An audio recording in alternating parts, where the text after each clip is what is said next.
ओम श्री गणेशाय नमः। ओम श्री उमा महेश्वराय नमः। ओम श्री नर्मदेश्वर महादेवाय नमः। ओम वक्रतुंड महाकाय सूर्यकोटि संप्रभ निर्विघ्नं कुरु मे देव सर्वकार्येषु सर्वदा। ॐ शान्ताकारं भुजगशयनं पद्मनाभं सुरेशं विश्वाधारं गगनसदृशं मेघवर्णं शुभांगं लक्ष्मीकान्तं कमलनयनं योगिर्भिध्यानिगम्यं वन्दे विष्णु भवभयहरं सर्वलोकैकनाथम्। ॐ नमः शम्भवाय च वयोभवाय च नमः शङ्कराय च महेश्वराय च नमः शिवाय च शिवतराय च।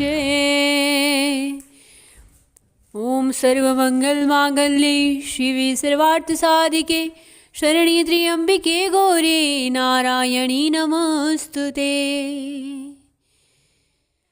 श्री सत्यनारायण व्रत कथा। सभी को कार्तिक पूर्णिमा की हार्दिक बधाई।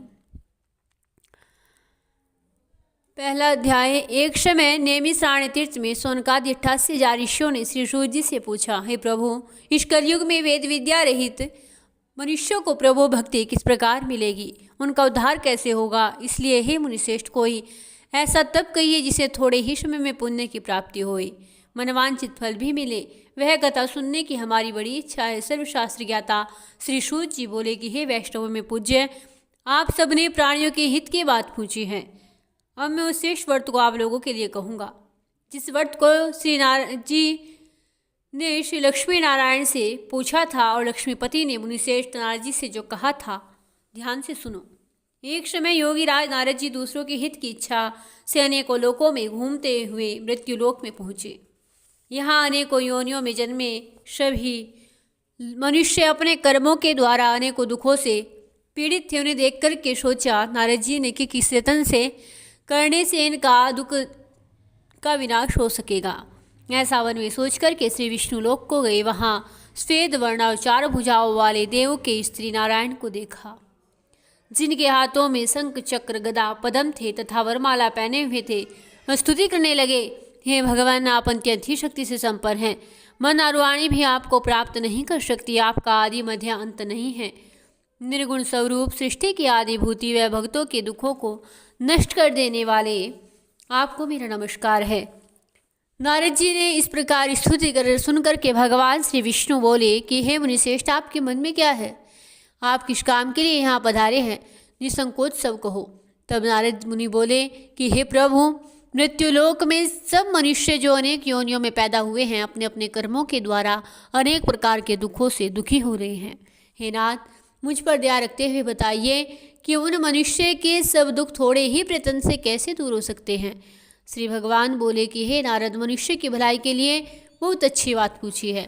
जिस काम के करने से मनुष्य मोह से छूट जाता है वह मैं कहता हूँ। ध्यान से सुनो। बहुत ही पुण्य देने वाला स्वर्ग और मृत्यु लोक दोनों में दुर्लभ एक उत्तम व्रत है। आज मैं प्रेम वश होकर तुमसे कहता हूँ। श्री सत्यनारायण भगवान का यह व्रत अच्छी तरह विधि पूर्वक करके मनुष्य आयु पर्यंत यहाँ सुख भोग कर मरने पर मोक्ष को प्राप्त करता है। श्री भगवान के वचन सुन करके नारद मुनि बोले कि उस व्रत का फल क्या है, क्या विधान है, किसने इस व्रत को किया है, किस दिन इस व्रत को करना चाहिए, विस्तार से कहिए। तब श्री नारायण बोले कि दुख शोक आदि को दूर करने वाला, धन धान्य को बढ़ाने वाला, सौभाग्य संतान को देने वाला यह व्रत सब स्थानों में विजयी करने वाला है। भक्ति और श्रद्धा के साथ किसी भी दिन मनुष्य श्री सत्यनारायण भगवान की शाम के समय ब्राह्मणों बंधुओं के साथ धर्मपरायण होकर के पूजा करें। भक्ति भाव से नैवेद्य, केले का फल, घी, दूध, गेहूं का चूर्ण सवाए लेवे। गेहूं के अभाव में साठी का चूर्ण, शक्कर या गुड़ ले और सब भक्षण योग्य पदार्थ जमा करके भगवान के लिए अर्पण कर देवे और बंधुओं सहित ब्राह्मणों को भोजन कराए, तत्पश्चात स्वयं भोजन करे, नृत्य गीत आदि का आचरण करता हुआ, सत्यनारायण देव का स्मरण करता हुआ समय व्यतीत करे। इस तरह व्रत करने पर मनुष्य की इच्छा निश्चय ही कलिकाल में पूरी होती है। विशेषकर कलिकाल में यही भूमि पर मोक्ष का सबसे सरल उपाय है। बोलिए श्री सत्यनारायण देव की जय। ओम नमो भगवते वासुदेवाय। ओम नमो भगवते वासुदेवाय। ओम नमो भगवते वासुदेवाय। ओम नमो भगवते वासुदेवाय। ओम नमो भगवते वासुदेवाय। ओम नमो भगवते वासुदेवाय। सत्यनारायण लक्ष्मीनारायण हरि ओम नमो नारायण। ओम नमो नारायण। ओम नमो नारायण।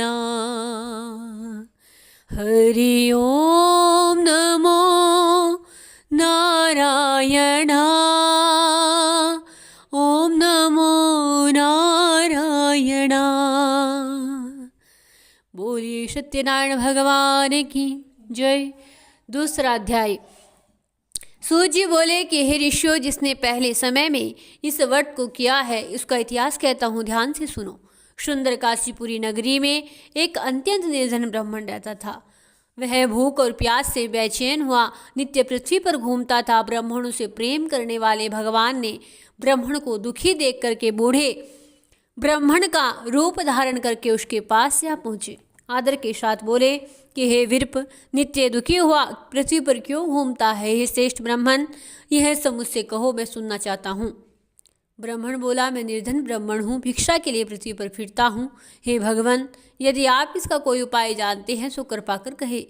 वृद्ध ब्राह्मण बोला कि श्री सत्यनारायण भगवान मनवांचित फल देने वाले हैं, इसलिए हे ब्राह्मण तू उनका पूजन कर, जिसके करने से मनुष्य सब दुखों से मुक्त होता है। ब्राह्मण को व्रत का सारा विधान बतला करके बूढ़े ब्राह्मण का रूप धारण करने वाले भगवान श्री सत्यनारायण देव अंतर्ध्यान हो गए। जिस व्रत को वृद्ध ब्राह्मण ने बतलाया मैं उसको करूँगा, ऐसा निश्चय करके उसे रात्रि में नींद भी नहीं आई। सवेरे जल्दी उठ करके भगवान सत्यनारायण के व्रत का निश्चय करके भिक्षा के लिए चला। उस दिन उसको भिक्षा में बहुत सा धन मिला, जिससे बंधु बांधवों के साथ उसने भगवान सत्यनारायण का व्रत किया। इसके करने से वह ब्राह्मण सब दुखों से छूट करके अनेक संपत्तियों से युक्त होकर के और बड़े आनंद से रहने लगा। और उस समय से वह ब्राह्मण हर मास व्रत करने लगा। इस तरह सत्यनारायण भगवान के व्रत को जो करेगा सब पापों से छूट करके मोक्ष को प्राप्त होगा। आगे जो पृथ्वी पर श्री सत्यनारायण भगवान का व्रत करेगा वह मनुष्य सब दुखों से छूट जाएगा। इस तरह नारद जी ने नारायण का कहा हुआ यह व्रत मैंने तुमसे कहा है। हे विरपो, मैं और अब क्या कहूँ? ऋषि बोले कि हे मुनीश्वर, संसार में इस ब्राह्मण से सुनकर के किस किस ने इस व्रत को धारण किया, हम वह भी सुनना चाहते हैं। इसके लिए हमारे मन में बड़ी श्रद्धा है। सूत जी बोले कि हे मुनियों, जिसने इस व्रत को किया है वह भी सुनो। एक समय ब्राह्मण धन और ऐश्वर्य से युक्त होकर के बंधु बांधवों के साथ व्रत करने को तैयार हुआ। उसी समय एक लकड़ी बेचने वाला बूढ़ा आदमी आया, बाहर लकड़ियों को रखा, ब्राह्मण के मकान में गया। प्यास से दुखी होकर लकड़हारा उनको व्रत करते देख करके ब्राह्मण को नमस्कार कर कहने लगा कि आप यह क्या कर रहे हैं? इसके करने से क्या फल मिलता है? कृपा कर मुझसे भी कहो। ब्राह्मण ने कहा कि सब मनोकामनाओं को पूर्ण करने वाला यह भगवान श्री सत्यनारायण देव का व्रत है। इनकी कृपा से मेरे यहाँ धन धान्य की वृद्धि हुई है। ब्राह्मण ने इस व्रत के बारे में जानकर के लकड़हारा बहुत प्रसन्न हुआ। चरणामृत लिया, प्रसाद खाया और फिर घर को गया। लकड़हारे ने मन में निश्चय किया कि आज मैं भी ग्राम में जाकर के लकड़ी बेचने से जो धन मिलेगा उसी से भगवान सत्यनारायण देव का उत्तम व्रत करूँगा। और वह मन में विचार कर बूढ़ा आदमी लकड़ियाँ अपने सिर पर रख करके जिस नगर में धनवान लोग रहते थे ऐसे सुंदर नगर में गया। उस रोज वहाँ पर उसे उन लकड़ियों का दाम पहले से 6 गुना मिला। तब वह बूढ़ा लकड़हारा दाम लेकर अति प्रसन्न होकर पक्के केले की फली, शक्कर, घी, दुग्ध, दही, गेहूं का चून इत्यादि सत्यनारायण भगवान के व्रत की कुल सामग्रियों को लेकर के अपने घर को गया और फिर उसने अपने भाइयों को बुला करके विधि के साथ भगवान जी का पूजन किया, व्रत किया और उस व्रत के प्रभाव से वह बूढ़ा लकड़हारा धन पुत्र आदि से युक्त हुआ और संसार के समस्त सुखों को भोग कर श्री वैकुंठ धाम को चला गया। बोलिए श्री सत्यनारायण देव की जय। श्री कृष्ण गोविंद हरे मुरारी, हे नाथ नारायण वासुदेवा,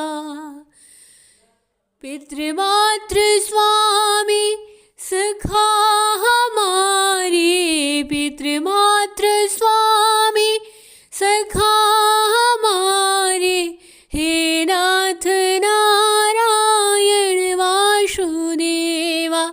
हरे कृष्णा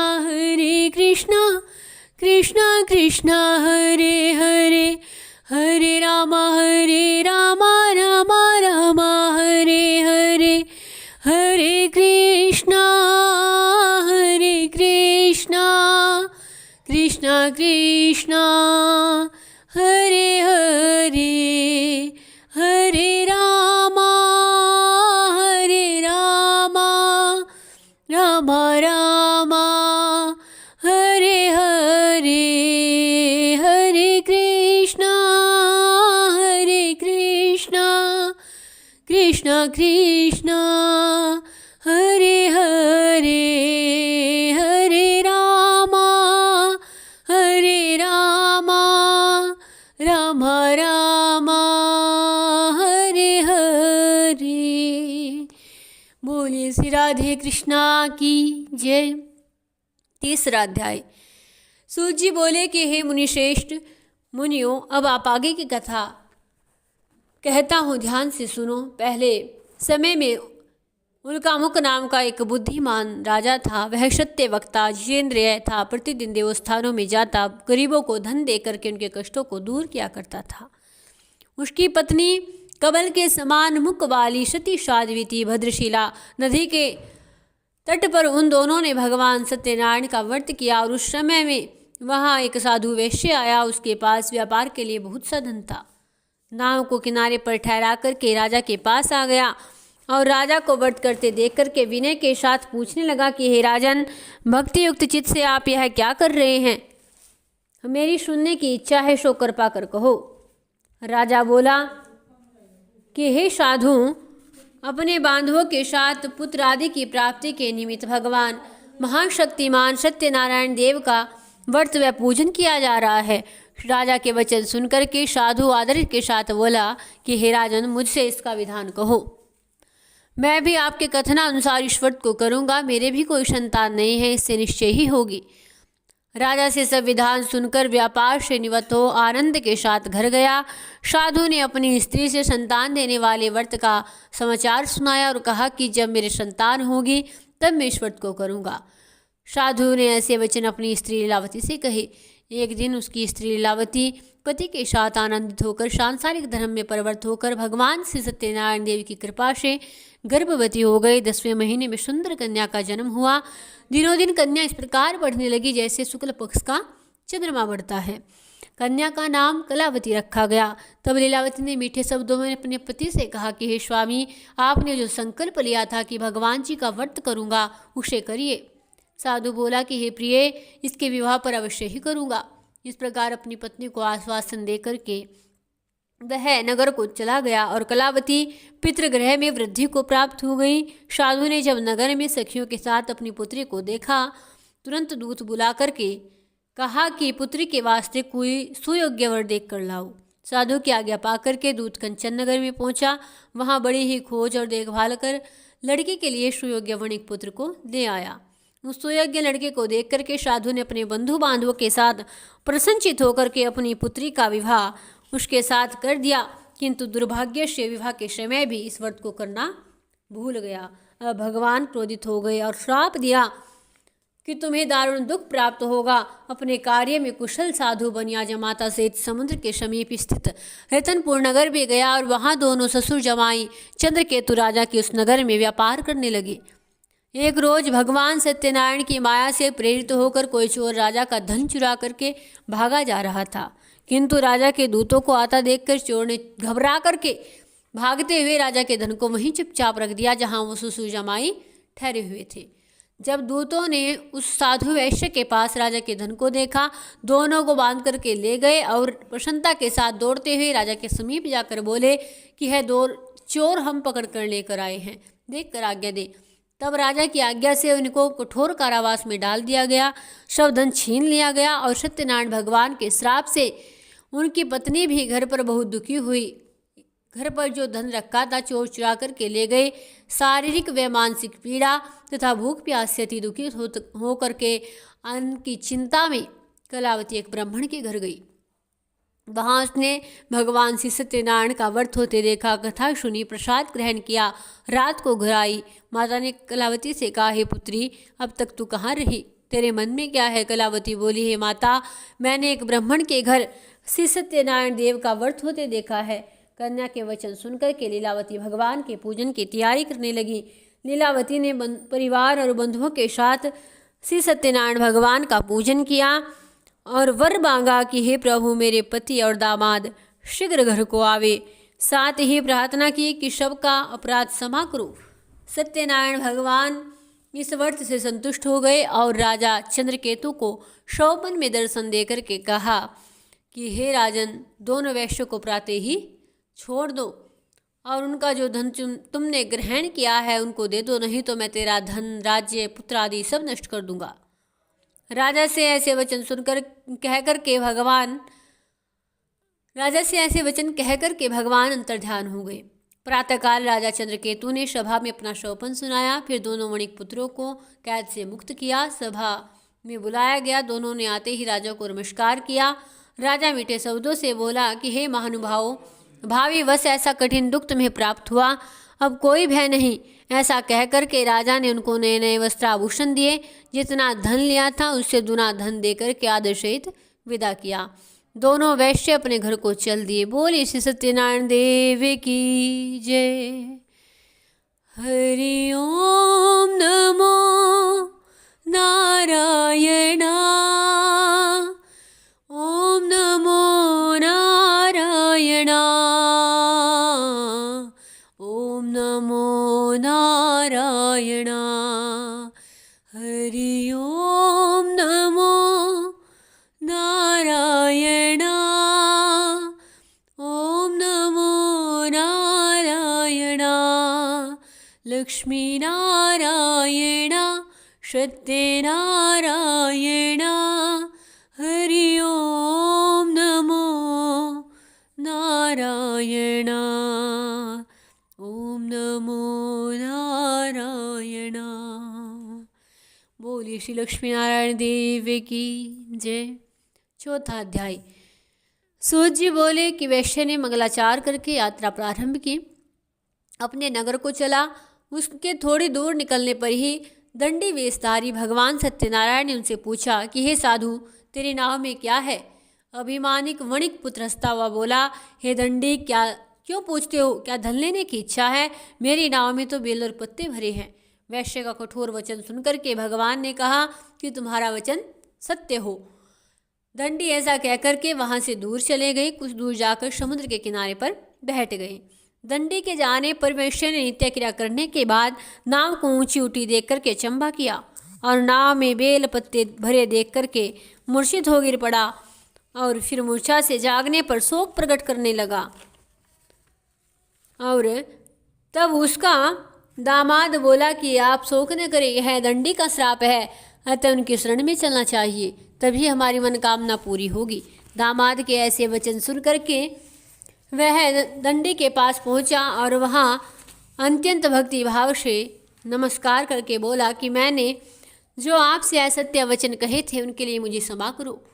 ऐसा कहकर के महान शोकातुर होकर रोने लगा। तब दंडी भगवान बोले कि हे वणिक पुत्र, मेरी आज्ञा से बार बार तुम्हें दारुण दुख प्राप्त हुआ है, तू मेरी पूजा से विमुख हुआ है। साधु बोला, हे प्रभु, आपकी माया से मोहित ब्रह्मा आदि भी आपके रूप को नहीं जानते, तब मैं अज्ञानी कैसे जान सकता हूँ। प्रभु प्रसन्न होइए, मैं सामर्थ्य के अनुसार आपकी पूजा करूँगा। मेरी रक्षा करो प्रभु, मेरी रक्षा करो, मेरे अपराधों को क्षमा करो। पहले के समान नौका में धन भर दो। उसके भक्ति युक्त वचन सुनकर के भगवान प्रसन्न हुए, उसकी इच्छा अनुसार वर देकर अंतर ध्यान हो गए। तब उन्होंने नाव पर आकर देखा तो नाव धन से परिपूर्ण थी। फिर वह भगवान श्री सत्यनारायण देव का पूजन कर साथियों सहित अपने नगर को चला और अब अपने नगर के निकट पहुंचा तो दूत को घर भेजा। दूत ने साधु के घर जाकर उसकी स्त्री को नमस्कार किया और कहा कि साधु अपने दामाद सहित इस नगर के समीप आ गए हैं। ऐसा वचन सुन साधु की स्त्री ने बड़े हर्ष के साथ सत्यदेव का पूजन किया और पुत्री से कहा कि मैं अपने पति के दर्शन को जाती हूँ, तो कार्य पूर्ण करके शीघ्र आ। माता के ऐसे वचन सुनकर के कलावती प्रसाद छोड़कर पति के पास गई और प्रसाद की अवज्ञा के कारण सत्यदेव ने रुष्ट हो उसके पति को नाव सहित पानी में डुबो दिया। कलावती अपने पति को न देखकर रोती हुई जमीन पर गिर पड़ी।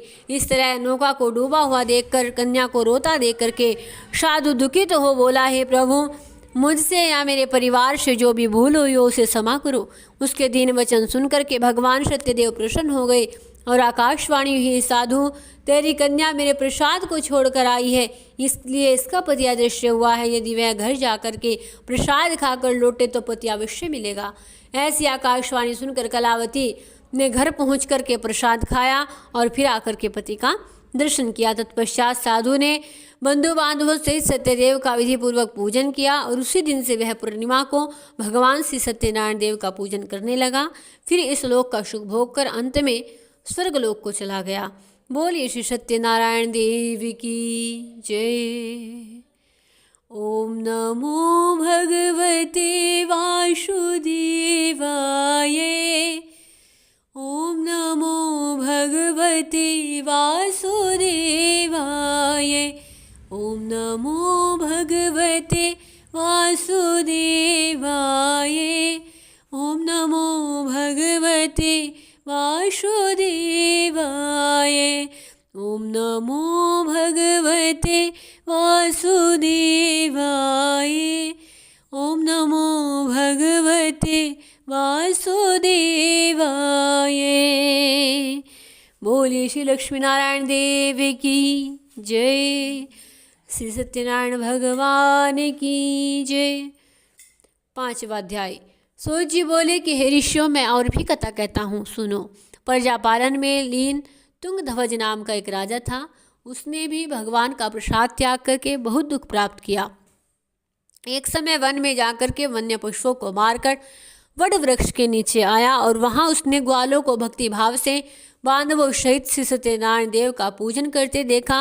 राजा देख करके अभिमानवश वहां न गया न नमस्कार ही किया, और जब ग्वालों ने भगवान का प्रसाद उसके सम्मुख रखा तो प्रसाद को त्याग करके अपनी सुंदर नगरी को चला गया और वहीं उसने अपना सब कुछ नष्ट पाया। जान गया कि यह सब भगवान ने किया है। तब वह विश्वास कर ग्वालों के समीप आया, विधि पूर्वक पूजन किया, प्रसाद खाया तो भगवान की कृपा से पहले जैसा था सब वैसा हो गया। फिर दीर्घ काल तक सुख भोग कर मरने पर स्वर्गलोक को चला गया। और जो मनुष्य इस परम दुर्लभ व्रत को करेगा, भगवान की कृपा से उसके यहाँ धन धान्य की प्राप्ति होगी। निर्धन धनी और बंधी बंधन से मुक्त होकर निर्भय हो जाता है। संतानहीनों को संतान की प्राप्ति होती है तथा सब मनोरथ पूर्ण होकर के अंत में श्री वैकुंठ धाम को जाता है। जिन्होंने पहले इस व्रत को किया है, अब उनके दूसरे जन्म की कथा कहता हूँ। वर्ध सदानंद ब्राह्मण ने सुदामा का जन्म लेकर के मोक्ष को पाया।